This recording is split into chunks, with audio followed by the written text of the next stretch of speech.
Hello to everybody. This is Liz O'Dwyer from Service with Soul. I'm just waiting until we click over to 2 o'clock. If anyone's like me, I always wait until the death knot to log into any webinars or any online programs. So just going to wait until 2 o'clock hits and then we'll get started. Now today's presentation is about creating a triple bottom line structure. So not a lot of people know about triple your bottom line. So we'll be learning a little bit about that and how that relates to customer service or service excellence. So we'll just wait for another 10 seconds and then we'll get started. It's amazing how many people haven't heard of triple your bottom line or triple bottom line concept or structure that you can overlay into your business. So it'll be interesting to get your feedback today. So we might get started, and then people can log in whenever they can. So as I said, I'm Liz O'Dwyer from Service with Soul, and today I'm going to be taking you through a concept that not many people have heard of, but it is gaining traction, and I'm very pleased about that. I'm a huge supporter of the triple bottom line concept, and so I'm pleased to be able to tell you more about it today. And there'll be lots of tips and strategies that you can overlay in your business. And a lot of it, I'm sure, you're already doing. And some of them are really, really simple. So you can actually implement some of those today and start your triple bottom line structure. So triple bottom line structure is about 3 separate concepts that you need to overlay into your business.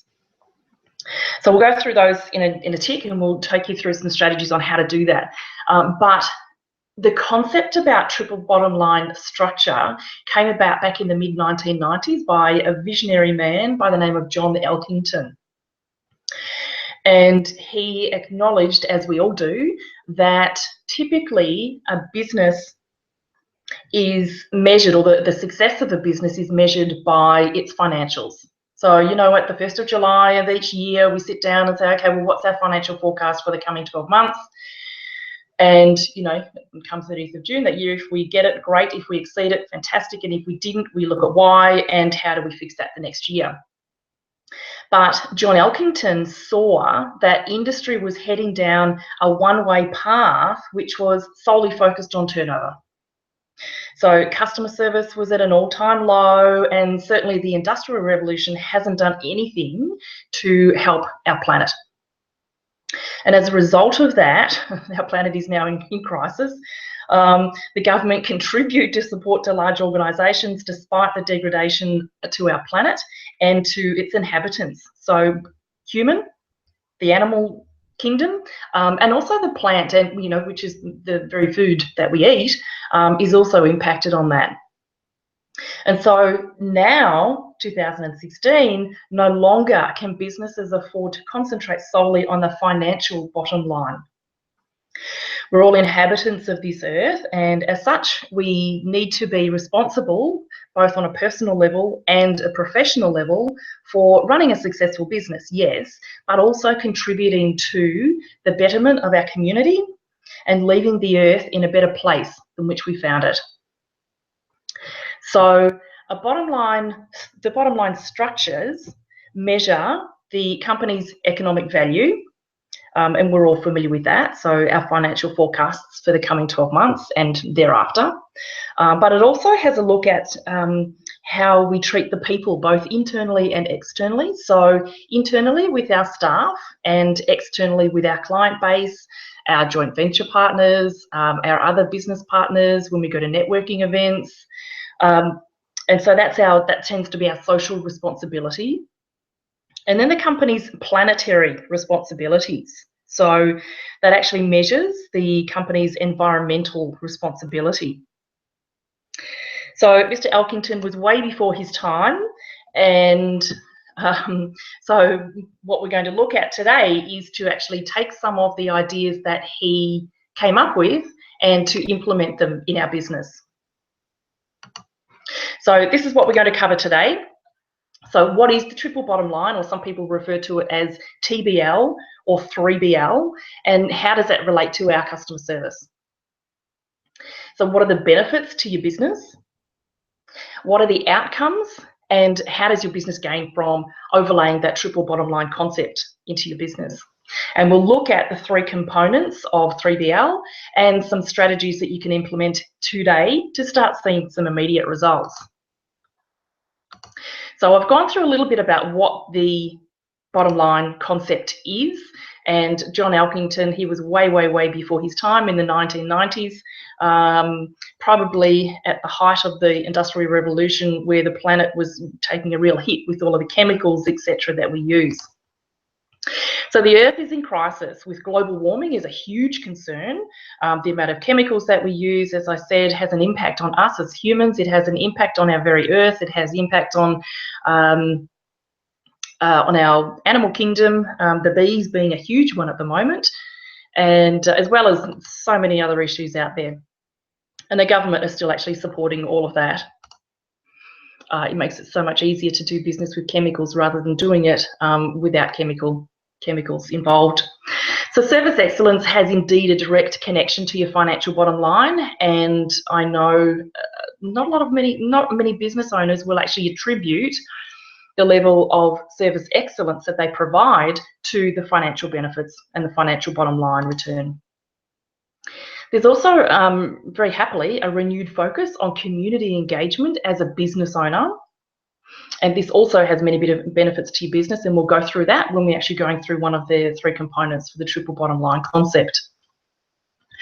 And it's time to make some changes and become responsible citizens, but further, responsible business owners, because we're all inhabitants of the earth, and so we're all accountable and responsible for how we treat it. So the three components that make up the triple bottom line is service, so your customer service level, and that relates to both internal and external people. So internal being your staff, external being your customers, your suppliers, your contractors, your joint venture partners, alliance partners, whoever you do business with on a daily basis.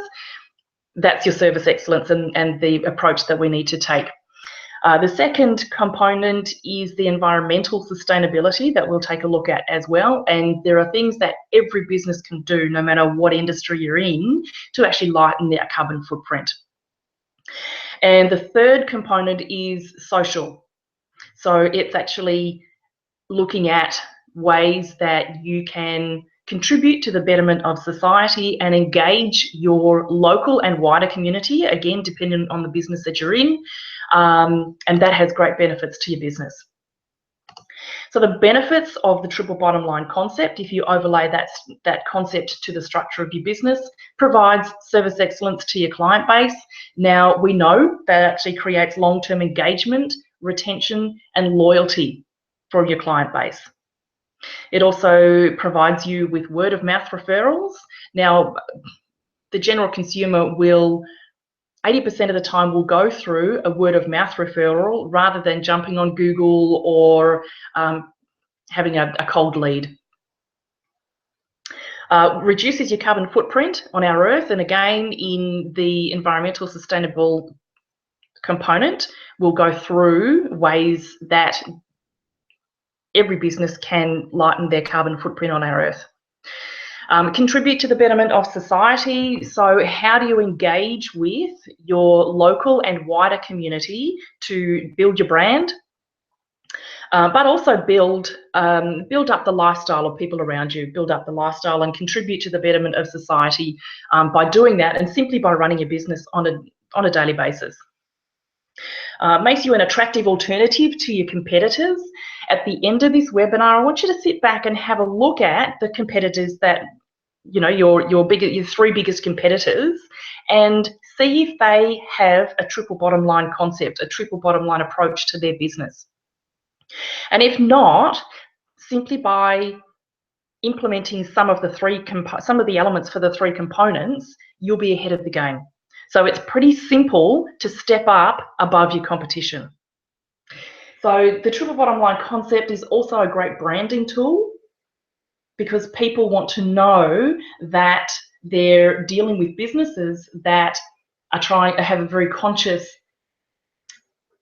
commitment to reducing their carbon footprint, or they've got a really conscious commitment to increase the level of service excellence to their clients. And they love to know and support businesses that are willing to support their local community. So it has so many benefits, and this webinar today only touches on a few.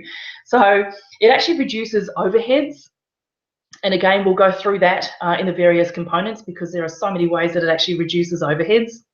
Infinite marketing opportunities, both online and offline, and that in itself is a completely different webinar. But we do touch on a couple of those today, just to get you're engaged around the potential of the marketing opportunities that the triple bottom line can give you. And of course, all of the efforts that you go through and all of the steps that you work through in a triple bottom line structure all get reflected in your financial bottom line. It all works into and flows into your financial bottom line. So that's a great benefit. So the outcomes, again, here are the three components. You have your social component, sustainability component, and your social component. So your service component, obviously your better relationships with your customers, there's more trust there, there's more engagement, there's more referrals, there's more business, there's more upselling, cross-selling. The benefits are unlimited. Referrals, great branding, and obviously it boosts your financial bottom line. Across to the second component, your environmental sustainability, your carbon footprint, obviously will save you money, and we'll go through those in a tick. Reduces waste, which is fantastic, and the amount of waste that you can reduce will depend on the industry you're in, and we'll go through those just to give you a couple of tips. It reduces greenhouse emissions, which is a huge issue at the moment that a government are not doing a lot about, and again, as we're inhabitants to this earth, we are accountable and we're responsible for our own greenhouse gas emissions. And the environmental sustainability obviously is another brand building tool. Again, there are a lot of people in their personal lives that do a lot of recycling and are very conscious about their environmental footprint. So of course they want to deal with businesses that align with their own set of personal values. So it's a huge branding tool to engage more customers. And again, that obviously boosts your financial bottom line. And the third component, again, which is your social, both internal and external, it's a brand building exercise. It's a business building exercise. It's a great exercise in environmental awareness and support, and it also boosts your financial bottom line. So as I said, all of the components, once they're implemented, can influence your financial bottom line in a positive way. So who should create the strategy? Obviously, management needs to create this strategy, but if you have staff, get their buy-in, because they're the ones on the floor, they're the ones that can come up with the most fantastic ideas, and as a result of that, they actually have better buy-in, better ownership of implementing the triple bottom line structure. If you're a solopreneur, obviously have fun with it. It's going to be you that needs to roll out that triple bottom line or overlay that triple bottom line concept in your business, but have fun with it. If there are a number of solopreneurs that you deal with, get together for a half day, full day, and brainstorm, because you'll be able to leverage so much information and get down in one day your triple bottom line concept. And so there'll be lots of information. I love a good brainstorming session. It's just so powerful, and you can have some fantastic outcomes with it. Obviously, if you're not happy, if you're not comfortable with doing this, if you need more information, outsource it to an expert. So where should you store the triple bottom line concept? Obviously in your induction paperwork. Again, if you have staff or contractors, third-party suppliers perhaps, it's essential that you're all working to the same set of goals. So the induction paperwork or any contractual arrangements, make sure it's in there as much as you can implement the triple bottom line concept into that. policies and procedures that should form part of that. And obviously this concept will be overlaid across all of the areas. And this will make a little bit more sense once we go through some tips and strategies on where and how you implement the triple bottom line concept. So have posters, have reminders around the office, on your screen, computer, wherever people go, in the staff kitchen perhaps, where they gather and chat. It's a great conversational piece. In your email signature may provide a one-liner just about the triple bottom line, and I'm a huge supporter of or we've now implemented the triple bottom line concept, whatever it might be. But that's also, your email signature is a great marketing space that not a lot of people utilise. They just put their basics in there about who they are, their business name, their contact details. But it's also a really good space to advertise things like your triple bottom line concept. So the intranet, obviously that's going to apply if you have staff or if you're dealing with contractors or third-party suppliers. But it's always a good branding and a good reminder tool. In your charter, if you have a welcome pack that you provide clients will love to know that you're actually very conscious about triple bottom line and your involvement and responsibility about environmental sustainability, service excellence. They love to know that you're providing the best level of service that you possibly can, and that you are very aware or have the intention to or already do have strategies around implementing aspects to provide betterment of society. So you might have a philanthropic project that you have been meaning to start but haven't. You might already contribute and support some different charities of your choice. There are a few other strategies that I will outline when we actually get to the social component of the triple bottom line concept. But make sure that they're all included wherever you can, on your website, in your marketing materials, and certainly, as I said, in your charter, including your welcome pack, because all of that is information to endear your new client to your business. If you have a closed company Facebook page, YouTube channel, you can put up videos about the triple bottom line concept and what you've implemented or what you plan to implement. So again, it's just another communication tool.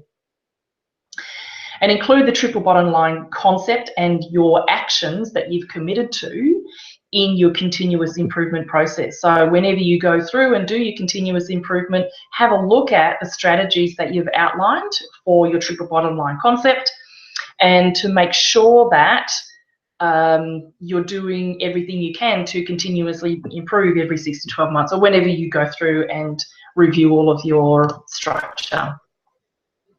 Okay, so creating a simple triple your bottom line structure. It can be as involved or as simple as you want it to be, but as a business owner, we're all extremely busy, and I don't want to add any more to your workload.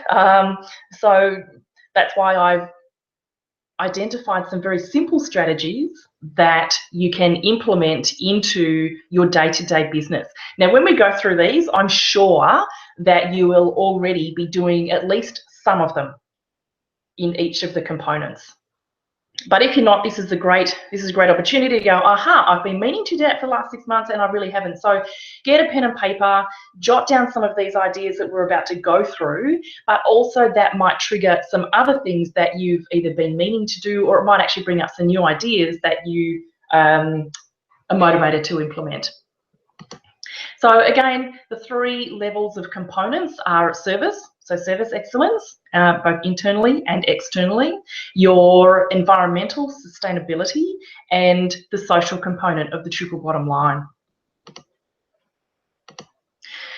So if we have a look at the first one, what is your strategy to engage and retain your customers? So what is your customer service strategy or your charter?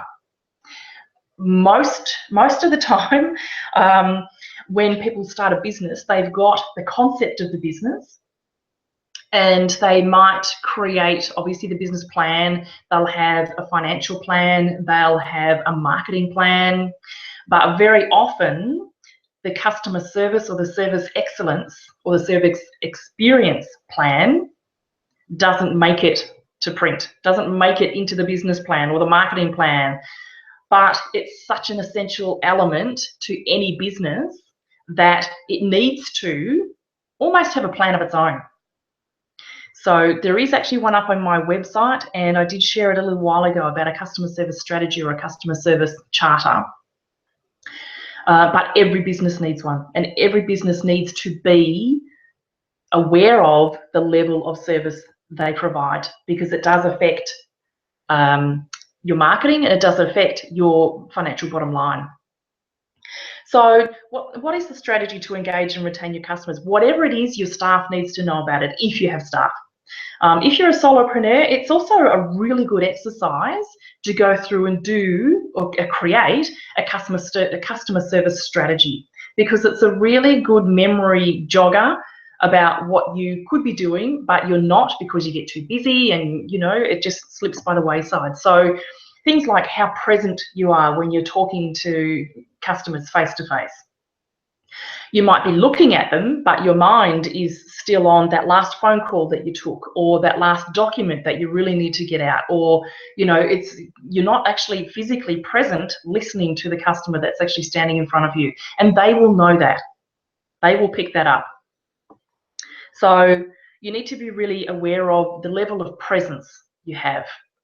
And so your staff will need to be the same. So the staff will need to have exactly the same training as what you do to make sure that they're fully present and fully engaged. If you're hiring, and if it's not a position that needs some qualifications or a degree or something, try and hire more on attitude rather than aptitude, because the attitude is quite often what engages people, or what engages the customer to that staff member that they're dealing with. So they need to have a great attitude, they need to have a positive attitude, they need to have a can-do attitude, and they need to have that service attitude. And so often a customer service role is lumped in with an accounting role or a bookkeeping role within the company, or the admin person is also the receptionist. And I've seen that time and time again. And that can have a huge influence if that person is really good at admin, but not so good at dealing with clients, dealing with customers when they come into the counter. So quite often that customer service role is lumped in with another role without the appropriate training.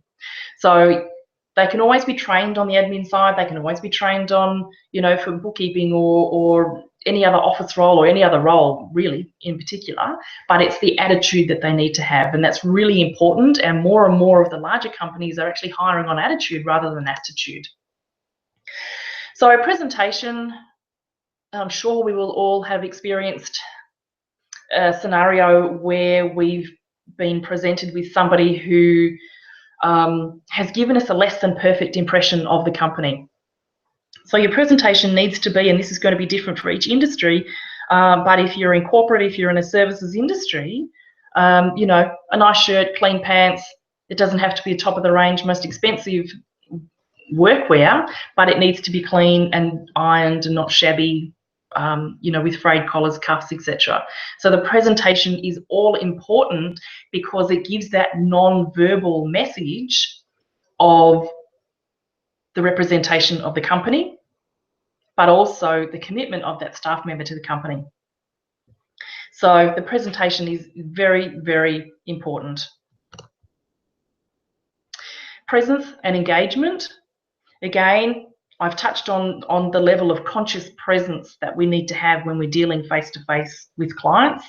It also does happen over the phone, and you can tell if people aren't engaged or if they might be doing something while we're on the phone with them, and it actually lessens that level of trust that we have when we're engaging with that company. So we need to be 100% present.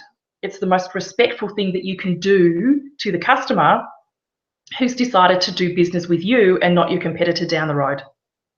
So giving them 100% of your time and your energy and presence and concentration has its own rewards, because they know that that's another non-verbal message that yes, you're committed to them, you're committed to helping them in whatever services your business provides. So it provides better engagement, it provides better trust, it will contribute to the sales process. There's not so much salesy sales process that needs to go on. If you've got that rapport, if you build that relationship, the trust is there, the sales will come. And then the upsales will come, the referrals will come, the engagement, the loyalty, the advocacy, it will come. But you need to have that 100% presence when you're actually engaging with that customer. As I said, the trust is so hard sometimes to build up, but so easy to destroy. So it's a real sensitive one. And again, it's really hard to quantify because it's not a tangible, it's an intangible. But the level of trust that you create is reflected in your sales, which again is reflected in your financial bottom line. Touch points, there are a million different touch points. And I had a download quite some time ago for SSBA members that could actually download my Touchpoint ebook. And if you haven't, I highly recommend doing that, because that will take you through a lot of touch points that people don't acknowledge and don't do anything about, which is a huge point of engagement for your clients and potential clients, which then reduces the marketing spend that you need to do. Best industry practice and benchmarking. Now, has anybody done research recently or in the past, or perhaps when you set up your business, about benchmarking and industry best practice? Have you recently gone back to have a look at perhaps your top 3 competitors and what they're doing? And have you benchmarked any of that? Perhaps you might want to stand out from the industry and create the best industry best practice standards. And so then you or your business become the benchmark for the industry. It's interesting how when I talk about industry best practice or benchmarking, people look around the room and they wonder who it is, who actually or what business is the benchmark in their industry. Nobody actually steps up and says, okay, well, I'm going to be that benchmark. I am going to create those best practice standards. So don't look to everybody else to do it. And this is a huge branding exercise. It's a huge business building exercise to actually create those best practice standards. And that's how you stand out in business. Customer complaints, you need to have a process and a policy on dealing with customer complaints, particularly if you have staff. They need to be right across that customer complaints process to be able to deal with the complaints and retain that customer. So those are a few of the service elements. There will be more given the different industry that you're in, but they are the basis of which you need to build a customer service strategy. So if you haven't done a customer service strategy, you can start one and use those points as a starter. And that can also then become the first element of your triple bottom line concept. So you're actually doing killing 2 birds with 1 stone. And for time poor people, that's music to their ears. So the next element is environmental sustainability. Now, again, this is going to be different in different industries. There are so many more sustainability aspects that you can implement into your business to actually lighten your carbon footprint. And again, it depends on what industry you're in, but these are just a couple of ideas that you can implement easily enough, simply enough, to actually start reducing your carbon footprint. I can do a whole webinar on environmental sustainability. But these are just a few just to get the ideas flowing. So if you're used to printing all of your reports, if you provide reports to people, if you do end of month reports, etc., try and do soft copy reports. I know that most of office-based businesses or service-based businesses these days are trying to go paperless, which is fantastic. So try and do an exercise over a month or a quarter and have a look at what you're printing and see if you can change it to the soft copies rather than generating a hard copy. Obviously, it reduces the paper, which reduces your cost. It reduces postage costs if that's what you do with it. It reduces the amount of ink that's used, which is generally created with chemicals or petrochemicals, which is really bad for the environment. And it's not so much recycling that you do, or even worse, if you throw your cartridges in landfill. Many of the government bodies these days, like the ATO, Australian Taxation Office, will accept soft copy receipts, etc., documentation, not so much the hard copy anymore, because they're trying to support the reduction of printed documentation. So better use of online meeting software, so Skype, Zoom, WebEx, Citric, whatever you use, will actually then reduces time, again, in a time-poor environment that we live in. You know, if you have to travel half an hour to a meeting, then have an hour meeting and then travel half an hour back, try and use online meeting software. So it reduces the travel, it reduces the amount of wear and tear on your car, or reduces the amount of petrol that you need to purchase, and of course you get back an hour a day if that's what you're doing for travel. Fair trade products. Now, I don't know, a lot of people are moving to fair trade products at home, and so that would naturally then on flow eventually to products in the kitchen. So if you have your standard kitchen products in the office, you know, your tea, coffee, sugar, whatever it is, try and seek out fair trade product. It's a lot more environmental sustainability. It's a social enterprise that you're supporting, which is fantastic. And it's generally price comparative to the product in the supermarket, which is generally produced by a multi-organisation, so a multinational organisation. So you're actually supporting non-profit organisations as well in the process. So it's a feel-good thing, but it does have financial benefits as well as community benefits. Eco-friendly cleaning products. Again, a lot of cleaning companies are moving to eco-friendly cleaning products. There's a lot of people at home that will only clean their homes with eco-friendly cleaning products. I have a contact. If you don't know anybody that has eco-friendly products, cleaning products, I do have a contact, so you can get in contact with me and I can provide those details. I just don't have them to hand right now. But it's fantastic for the office, in hospitality businesses, right across the board. So you're actually not spraying harsh chemicals or cleaning your office with harsh chemicals, and the residue of that is left in the office, or it's actually flushed down into our drains and gutters out to the sea. So that's further pollution then for the environment. So switching to eco-friendly products is, to me, a no-brainer. You can actually make them. There are plenty of recipes online that you can actually make them with. But again, in time-poor places, I like to support small businesses that actually supply their eco-friendly cleaning products. So again, I've got a contact for that. I just don't have it with me. So by all means, get in contact with me if you're interested in changing over.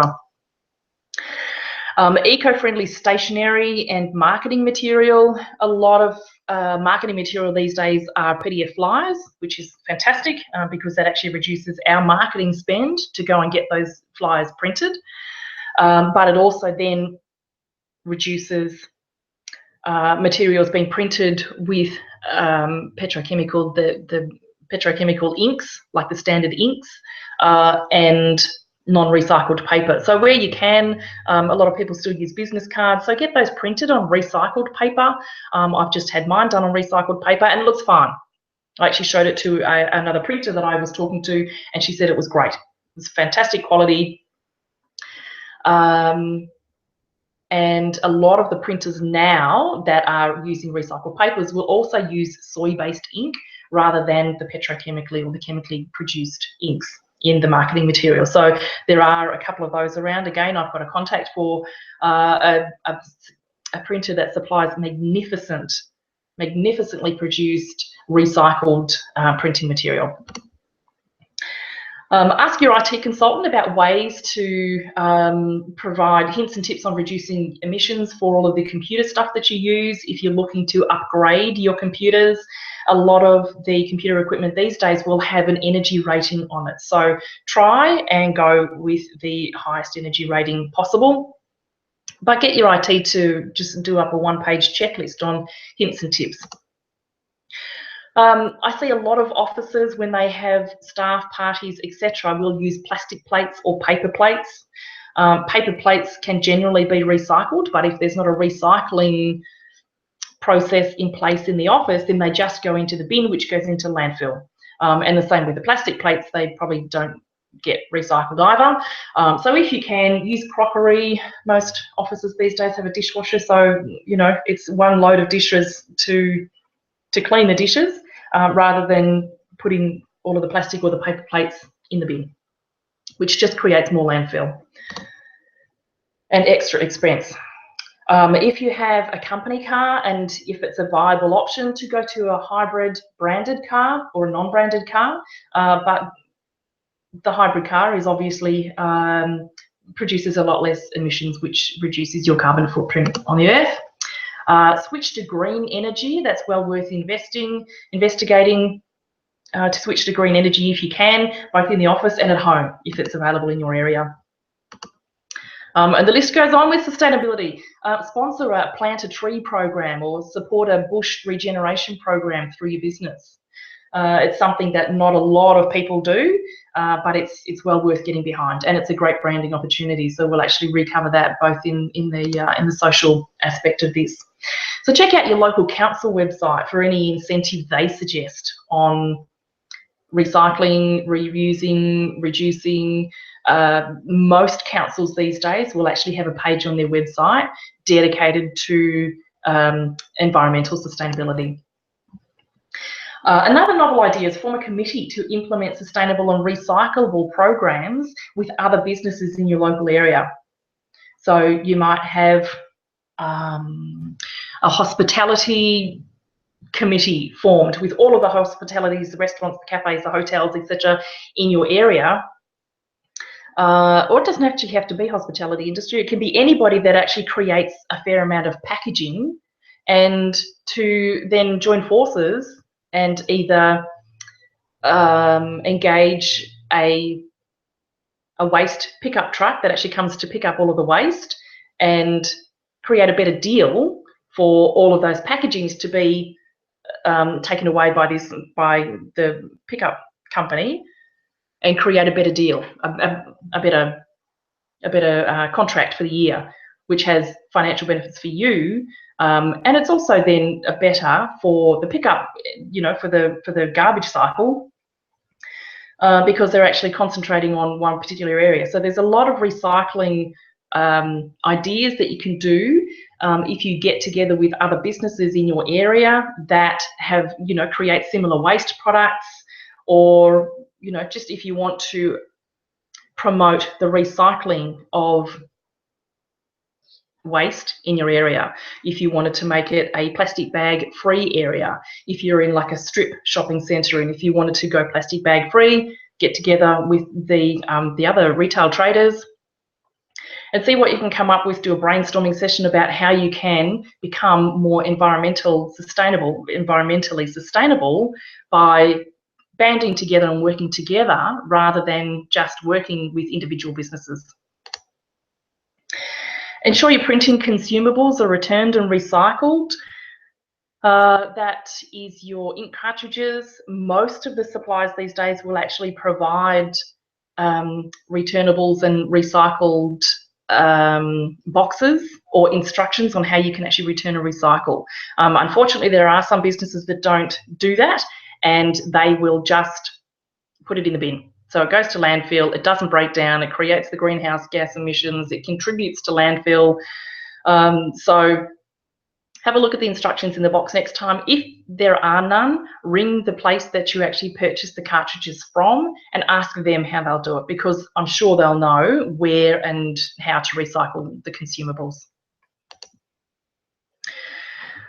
Staff encourage the staff to catch public transport rather than drive. If they have a bicycle, that's probably another alternative. If they can walk, it's also a great branding exercise to do. And again, we'll cover this in the social, but it's also reducing your carbon footprint. Now, leftover food from a staff function. I know it'll sit there for a little while and, you know, at the end of the day, then it gets thrown out because it's cold or it's stale or whatever. Why not donate that to a downstream food company such as OzHarvest, Second Bite, Food Bank? There are a number of downstream products that you can, downstream companies that you can donate that excess food to. And there'll be a program running in your local area. You just need to do some research on it, set up an alliance. So next time you have a staff function, you have leftover food, it's not actually going to waste. It's not creating greenhouse gas emissions by being thrown in the bin, and less fortunate people can actually benefit from that. Okay, so social. This is the branding side of things and how you grow your business online and offline with the various strategies, two of which we'd covered for the service excellence and the environmental sustainability, but this is unlimited. It really is unlimited. It's just unfortunate that, again, with small business owners, unless you have a dedicated social media manager or a PR agent that you engage, or you have a staff that manages the PR stuff, it's another job for the small business owner to do, and sometimes that actually gets pushed to the side because it's, you know, just one of the many things that we don't get around to doing. So once you've actually got your triple bottom line concept, you've got your structure, you've got your outline, there are just a million ways that you can build your business both online and offline, as well as contributing to the betterment of society. You can implement your philanthropic projects. There's branding and social media opportunities around that. So it's just, you know, it's unlimited. It's just the time that we need to take to actually implement this stuff. So, and with the consumers, they love to align themselves and support businesses that conduct themselves in alignment with their own values. So I'm a huge advocate for recycling at home. I recycle all of my food waste. Most of the stuff that I generate will go into my compost. I have several compost bays, and so my rubbish collection doesn't go out very often because I purposely purchase products that I can recycle the packaging, or sometimes I will actually take my own packaging to purchase various food items, and then there's no packaging at all. So it's those set of values that I'm now looking for businesses to support that align with my own values. So if I know that they're doing the very best in their environmental sustainable footprint, then I'm happy to support that. If I know that they're doing good things in terms of supporting local charities, in terms of contributing to the betterment of society, then I'm happy to support those. And I'm always happy to support small business over the multinationals anyway. So again, the social, if you wanted to either support a tree planting campaign, if you wanted to nominate either yourself or one of your staff to represent your brand on a tree planting day, that's great social media engagement and social media opportunities to promote your set of values or the business's set of values to your local and wider community. So if there's a tree planting or any other environmental sustainable campaign that's going on that you feel strongly about and want to get involved in, pay for your staff to go out to the day if they're that way inclined, or if you can go out for the day, that's great branding, great social media, and you'll get great engagement out of it and new clients. So market your sustainability endeavours. So let people know that you're happy about using recycled paper, that you're happy that you've just changed over the whole office cleaning regime to eco-friendly cleaning products.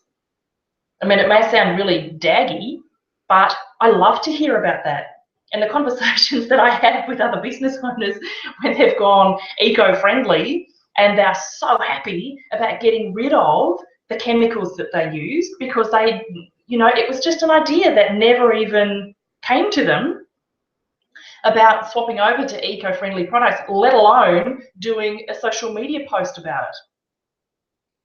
So it's really tiny things like that that gets people engaged with you to go, aha, they're consciously aware of their carbon footprint on our earth.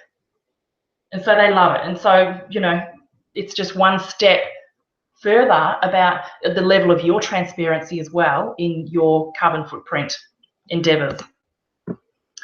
You might want to promote the fact that you contribute 10% of your monthly income or 10% of the business turnover, or, you know, so much percentage of each transaction goes to a nominated charity, such as Pay It Forward, Suspended Coffees. You might support a child's charity or an environmental charity or something that tells people that you are community minded, that you're happy to support the local community. If there's a school fete coming up, do you provide sponsorship to that? Do you, depending on what your business is, if it's a service-based business or a product businesses, are you a bakery? So do you provide cakes and bread and food for the day? Or do you provide a financial donation to the day?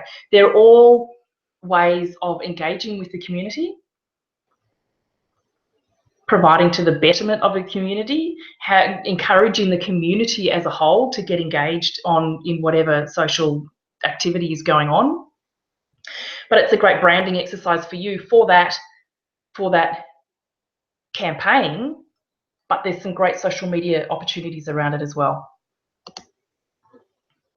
So media exposure for community and cross promotion with local businesses. So you might, if you're in a strip mall situation, you might want to get together with the other businesses in there, the other retail traders, and do a cross promotion between yourselves or a marketing campaign for that whole strip. It doesn't have to be expensive. It could be a social media campaign, but it's a great idea to get together and to do some brainstorming. And it actually builds each other's businesses as well. So there's humongous social media opportunities to do that. And as I identified in the sustainable component, marketing on your email signature that promotes the supporting of the 3BL or TBL or triple bottom line, however you want to refer to it to. Use the email signature to provide that awareness to people, to whoever you're emailing. So again, the outcomes for your triple bottom line structure that you would overlay over the entire business is coming from the three components. So the first component, obviously, the service or service excellence, the experience or the wow factor that you create for your clients, building better relationships with your customers. There's engagement, loyalty, retention, there's referrals, etc., which promotes the upselling and cross-selling aspects. It just makes that so much easier because they've got that connection, they've got that rapport, they've got that level of trust. The referrals come in, it's a huge branding exercise, and obviously it feeds into your financial bottom line. Your second component, which is the environmental sustainability, it saves money, it reduces waste, it reduces your greenhouse emissions, builds branding, obviously, and again, impacts your financial bottom line. And the social, obviously, it's a good business and branding tool, environmental awareness and support, which automatically engages the people that have that same set of values as you, and it impacts, again, on their financial bottom line. So I actually do run a triple your bottom line program, which is specific for the hospitality business, but the strategies that we've gone through today, you can overlay in any business whatsoever. It doesn't have to be hospitality. It can be an office-based, service-based business. It can be in a manufacturing plant. So they are some really generic ways that you can start creating your triple bottom line concept. But if you do want different ideas, my website is here, tripleyourbottomline.com.au, or you can connect with me on Triple Your Bottom Line Facebook page. But I'm going to stop sharing that now because I actually can't see your comments.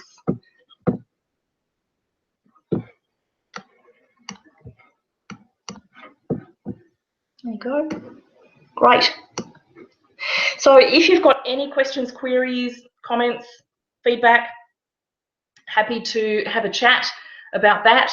But obviously, if you don't, I'm happy to connect. I'm happy to connect you with any of the eco-friendly products that you might want to inquire about.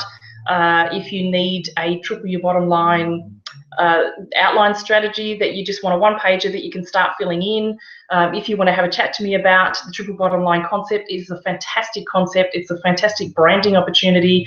So I look forward to chatting to you more about that and connecting with you on whatever medium is best for you. So enjoy. And enjoy creating your triple bottom line concepts in your business. There's a lot of fun to be had with it, and you're doing the earth a great favour, you're doing your client base a great favour, and obviously your financial bottom line will get a huge boost to it as well. So great, enjoy your afternoon. I'm Liz O'Dwyer.